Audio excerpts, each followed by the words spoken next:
నమస్తే అండి. Welcome to my channel Andhra వంటలు. ఇప్పుడు మీకు చక్కెర పొంగల్ ఎలా చేయాలని చూపిస్తానండి.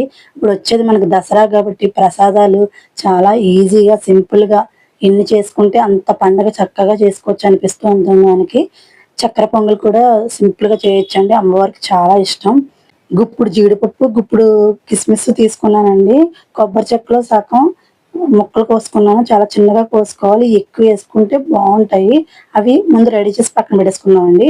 ఇప్పుడు పొయ్యి వెలిగించుకుని బాండీ పెట్టుకున్నామండి. చూస్తున్నారు కదా! పెసరపప్పు దీంట్లో ఒక 3, 4 స్పూన్లు వేస్తున్నాను.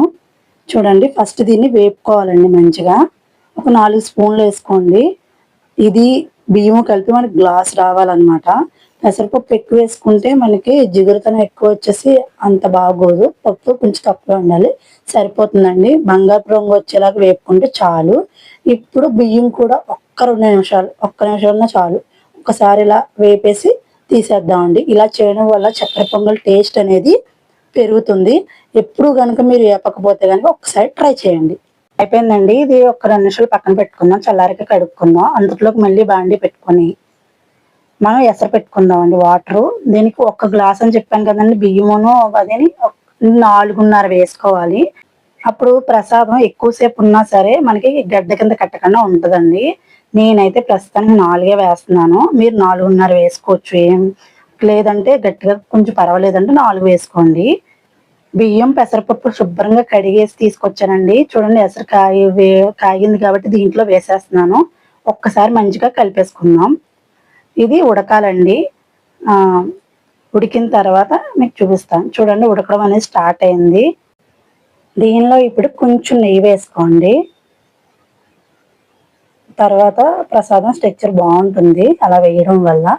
ఇది పక్కన పెట్టేసుకుందాం, ఉడుకుతూ ఉంటుంది. అంతలో పక్క పొయ్యి మీద బాండీ పెట్టుకొని గ్లాసు పావు బెల్లం వేసానండి. ఇంకొక పావు అంటే ఒక 4, 5 స్పూన్లు పంచదార వేసుకుంటే చక్కెర పొంగల్ టేస్ట్ అనేది బాగుంటుందన్నమాట. ఎక్కువ శాతం బెల్లం, తక్కువ పంచదార వేసుకుంటామండి మేము. కొంతమంది మొత్తం పంచదార చేసుకుంటారు. లేదంటే సగం బెల్లం, సగం పంచదార. అంటే తక్కువ బెల్లం, ఎక్కువ పంచదార చేసుకుంటారు. ఎలా మీ ఇష్టం అండి. మేమైతే ఇలా చేసుకుంటాం. చూడండి బెల్లం డైరెక్ట్‌గా అందులో వేయకూడదు. ఇలాగే మనం కరిగించుకొని జిగురుగా రావాలండి మంచిగా.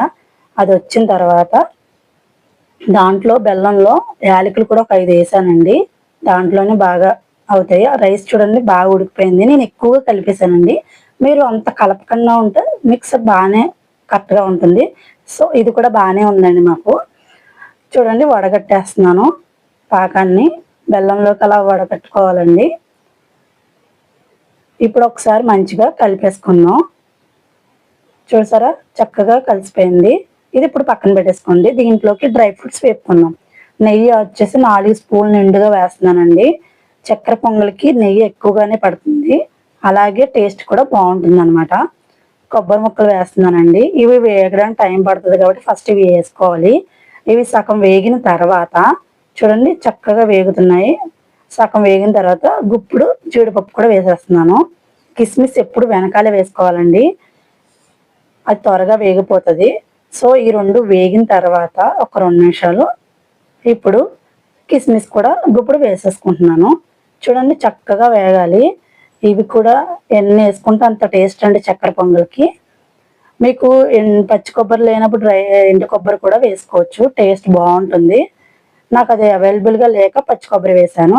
ఈ టైంలో మనం తీసేసుకోవాలండి. ఇంకా వేడికి అవి బ్లాక్ వచ్చేస్తాయి. మీరు ఇంకా కలర్ వచ్చాక తీద్దాం అనుకుంటే ఇంకా నల్లగా అయిపోతాయి అన్నమాట. ఇప్పుడు కొంచెం ఉప్పు, అలాగే కర్పూరం కొంచెం చాలా తక్కువ అండి. పచ్చకర్పూరం మీకు ప్రసాదం స్టైల్ వస్తుంది మంచిగా దేవుడి గుళ్ళో పెట్టేలాగా. ఇప్పుడు అది ఒకసారి కలిపేసుకొని డ్రై ఫ్రూట్స్ నెయ్యితో పాటు వేసేసుకోవాలండి. చూడండి వేసేసాను. చక్కగా కలుపుతున్నాను. ఒకసారి మంచిగా కలిపేసుకోవాలి. ఎంత చక్కగా వచ్చిందో అండి చక్కెర పొంగలి. అమ్మవారికి చాలా ఇష్టమైన ప్రసాదం. అలాగే మనకు కూడా దేవుడి గుళ్ళో పెట్టడం చాలా ఇష్టంగా తింటాం కదా. ఈ నేను చెప్పిన టిప్స్ ఫాలో అవుతూ చేసుకుంటే మీకు కూడా చాలా చక్కగా వస్తుందండి. చాలా సులభంగా కూడా చేసుకోవచ్చు. మీకు నచ్చినట్టయితే నేను చెప్పిన చిన్న చిన్న టిప్స్ మీరు వేసే కొలతలు కరెక్ట్‌గా ఉంటే ప్రసాదం అనేది పర్ఫెక్ట్‌గా వస్తది. ఒకసారి ట్రై చేయండి. మీకు నచ్చినట్టయితే లైక్ చేయండి, షేర్ చేయండి, సబ్స్క్రైబ్ చేయండి. Thank you for watching. ఈ విజయదశమికి చాలా సులభంగా ప్రసాదం రెడీ చేసేసాం.